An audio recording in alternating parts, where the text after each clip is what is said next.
Dear viewers, अस्सलाम वालेकुम। Rana Sohail global pulse के साथ हाजिर खिदमत है। कल का जलसा हो गया और अल्लाह का शुक्र है खैर खैरियत से हो गया।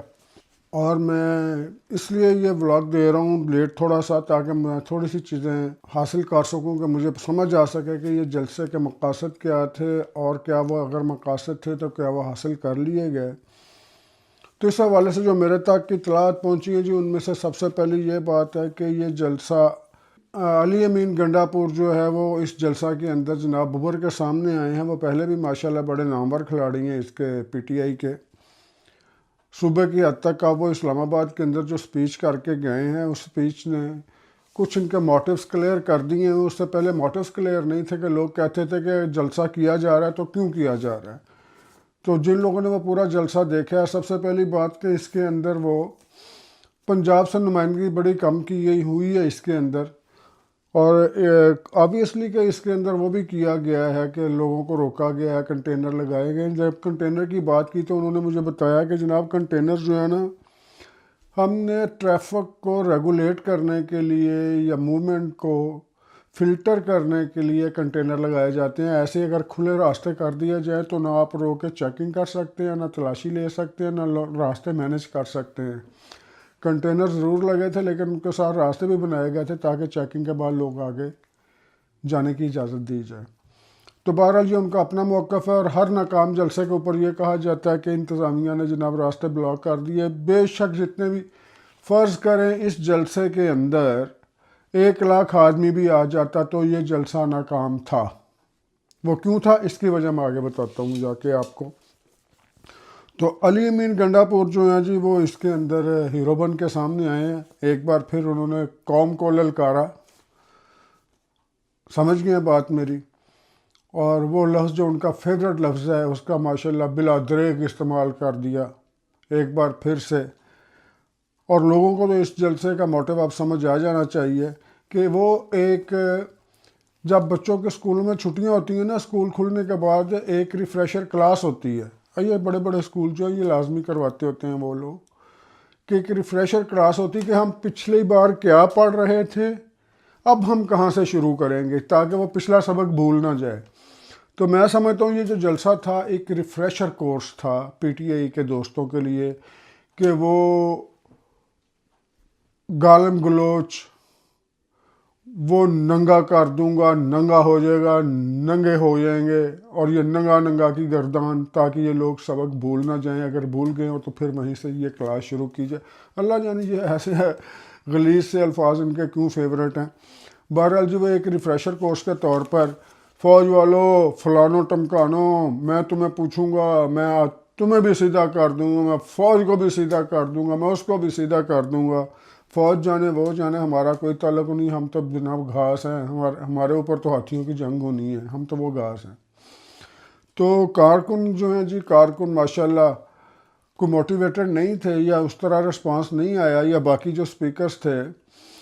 और अली अमीन गंडापुर क्यों लेट आए, सबसे बड़ा अहम सवाल है जो आप सोचते होंगे, वो क्यों लेट आए। सही है, इनकी एक प्लानिंग थी, जो प्लानिंग नाकाम हुई, जो प्लानिंग कामयाब नहीं हो सकी। वो प्लानिंग ये थी, नंबर 1 को जलसे का टाइम 7 o'clock दिया गया, 7 बजे बंद हो जाएगा, जो कि बज़ाहिर नज़र आता है कि जलसा थोड़ा हो या बड़ा हो, इतने शॉर्ट टाइम के अंदर बंद नहीं हो सकता।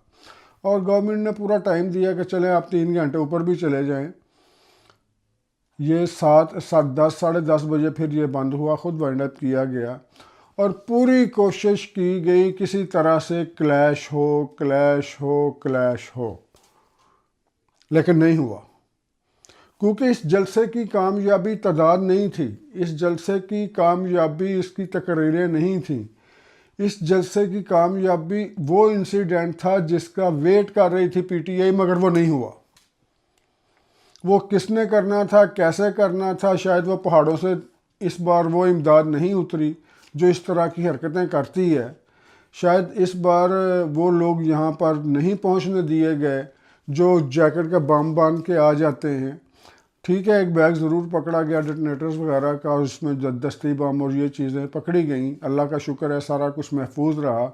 लेकिन ये जलसा मैं इसलिए कह रहा हूँ, 1 लाख भी होता, 1 लाख से ज़्यादा भी होता तो ये नाकाम था, क्योंकि इसकी मोटिव ये नहीं है लोग इकट्ठे करने। इसकी मोटिव थी कि कुछ हैपन हो जाए, अनप्लेजेंट हैपन हो जाए, कोई इंसिडेंट हो जाए, अल्लाह ना करे कोई ब्लास्ट हो जाए, अल्लाह ना करे कोई गोली चल जाए, अल्लाह ना करे कोई कत्लो गारत हो जाए, अल्लाह ना करे खून खराबा हो जाए। खून खराबा is a pet word they wanted to see over there. इनकलाब बहेगा खून बहेगा, ये करेगा खून बहेगा, वो होगा खून बहेगा। तो अल्लाह का शुक्र है इस तरह का कोई इंसिडेंट, इस तरह का कोई वाक़या नहीं हुआ कि खून खराबा। और जब खून खराबा नहीं हुआ तो इस जलसे को ऑर्गेनाइजर्स जो हैं या इस जलसे को आगे ले आने में, ये रिफ़्रेशर कोर्स करवाने वाले लोगों के लिए ये जलसा नाकाम जलसा है। अगर जलसे की तादाद 5000 भी होती और वहाँ पर लाठी चार्ज हो जाता, गोली चल जाती, 1-2 शहादतें हो जाती, 1-2 हलाकतें हो जाती, तो ये जलसा कामयाब समझा जाता।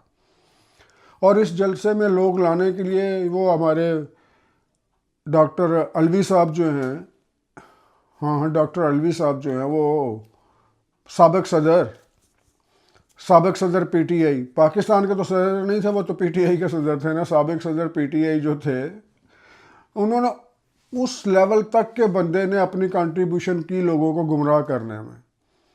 किसी और जलसे की तस्वीरें चला दी, चलाने के बाद लोगों को थोड़ा सा मोटिवेट किया, इंस्टिगेट किया, उसके बाद विड्रॉ कर लिया, नहीं सॉरी जी माजरत हो गई। तो ये ड्रामेबाजियाँ सारी आप भी समझते हैं, हम भी समझते हैं। तो जनाब ये जलसा अली अमीन गड्ढापुर साहब इसलिए लेट हुए थे कि उन्होंने इस जलसा के बाद वेट कर रहे थे कोई वहाँ पर हैपन हो जलसे में, और उस वक्त ये ऑन द रोड हों और उस वक्त ये अटक के पुल के पार हों, ताकि वहाँ पर कोई हल्ला गुल्ला कर दे तो जनाब वहाँ पर बंदे मारे गए, ये हो गए, ताकि एक सूबे से दूसरे सूबे में अनारकी फौरी तौर पर ट्रैवल कर सके और ये इसको वहाँ पर मैनेज कर सके। चूँकि अली अमीन गंडापुर का वेट करवाया, कोई हैपन नहीं हुआ।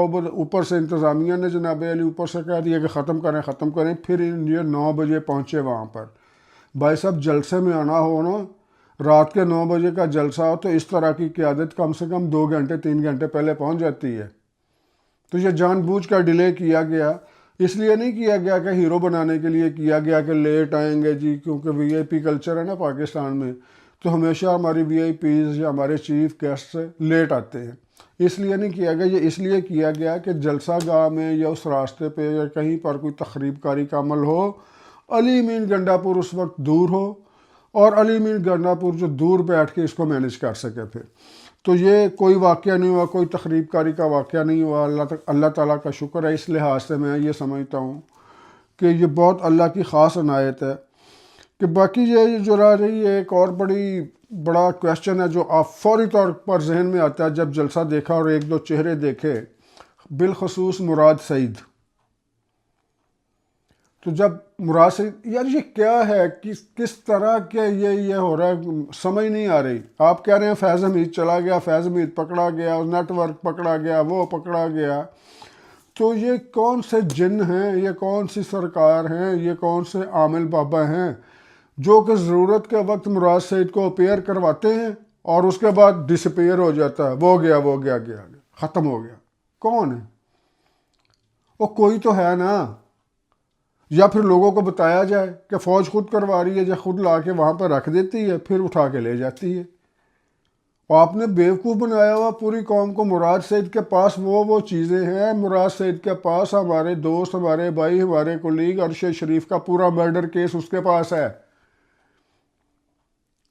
मुराद सईद को पकड़ लें, अरशद शरीफ का मुहिमा हल हो जाता है। आप क्यों नहीं हल करना चाहते? और मेरे सहाफ़ी दोस्त भी नहीं बोलते। और भाई एक अरशद शरीफ नहीं, मैं भी हो सकता हूँ, आप भी हो सकते हैं, कोई और भी हो सकता है। जब आपको पता है सारा कुछ उसके पास है, मुराद सईद के पास, वो जहाज़ में बिठाने वाला, वो जहाज़ में उनको सी ऑफ करने वाला, वो वहाँ से राब्ते रखने वाला, वो उनके लैपटॉप का क्या कहते हैं कस्टोडियन है, वो उसके पास सारे राब्ते हैं। कौन गया, कहाँ गया, कैसे भेजा, किन लोगों के पास भेजा, उससे पहले क्या गुफ्तगू हुई, और उनके मरने के बाद, उनकी शहादत के बाद उन लोगों से किस राब्ते किए गए और फिर उनके साथ क्यों गुफ्तगू हुई, और फिर वो जो सलमान इकबाल है ARY वाला, वो उस वक्त से आज तक क्यों गायब है। ये सब चीज़ें उसके पास मौजूद है। ऐसा शख्स जिसके ऊपर आपने शक और शुबे का भी इजहार किया हुआ है और इसके बावजूद उसको नहीं पकड़ा जाता। ये कौन सा जिन बाबा है जो वहाँ पर ला के रखता है मुराद सईद को, यूं करके जलसागाह में वो बयान जारी करता है, जारी नहीं करता, बयान दागता है, और उसके बाद आप उठाते हैं मुराद सईद को वापस ले जाते हैं। ये हो क्या रहा है पाकिस्तान के अंदर, या हमारी समझ से बाहर है। कि देखें, जो छोटी बातें हैं, पीटीआई ने मुआहदा किया, मुआहदे से वो किया, कोई मुआहदे नहीं होते जलसों के लिए, और जलसों के लिए कोई एनओसी नहीं होते। जब प्रोटेस्ट होता है, प्रोटेस्ट होता है। प्रोटेस्ट नाम ही इस चीज़ का है कि आप एक उन पर हद लगाते हैं, कानून लगाते हैं, वो कहते हैं हम वायलेट करेंगे। This is called protest. जो प्यार मोहब्बत से होता है ना, वो खाने होते हैं वलीमे के, दावतें होती हैं सालगिरह की, जो अरेंज करके की जाती हैं, वो प्रोटेस्ट नहीं होते। प्रोटेस्ट यही होते हैं, आप कहते हैं हम नहीं निकलने देंगे, दूसरा कहता है मैं निकलूँगा। आप कहते हैं मैं गिरफ्तार करूँगा, दूसरा कहता है कि मैं जेलें भरूँगा। तो ये अपनी समझ से तो बाहर है जनाब के वहाँ पर।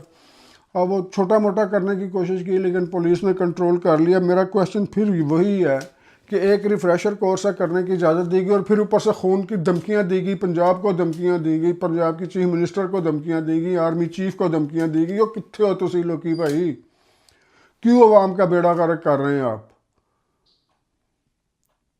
वो अपने मकसद में कामयाब है, वो अपने मकसद में कामयाब है पीटीआई के। उसने सबक नहीं भूलने दिया कि इनको गाली देनी है, इनको बुरा कहना है, इनको ये कहना है, इनको वो कहना है, फौज को कहना है, आसिम मुनीर को कहना है, हाफिज आसिम मुनीर को, आर्मी चीफ को कहना है, चीफ जस्टिस को कहना है, सबको गाली देनी है। गाली का सबक ये भूल ना जाए। उन्होंने अपना रिफ्रेशर कोर्स कर दिया। भाई साहब, आप अपने कब कानूनी ज़ाब्ते पूरे करेंगे? क्यों नहीं पकड़ते, क्यों नहीं गिरफ्तार करते इन लोगों को?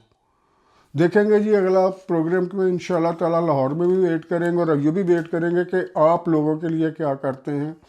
वो जलसा तो चलो जी उनकी तवक्कुआत पर, लोग कहते हैं पूरा नहीं उतरा, लेकिन पूरा इस लिहाज से उतरा कि रिफ़्रेशर कोर्स करवा दिया उन्होंने।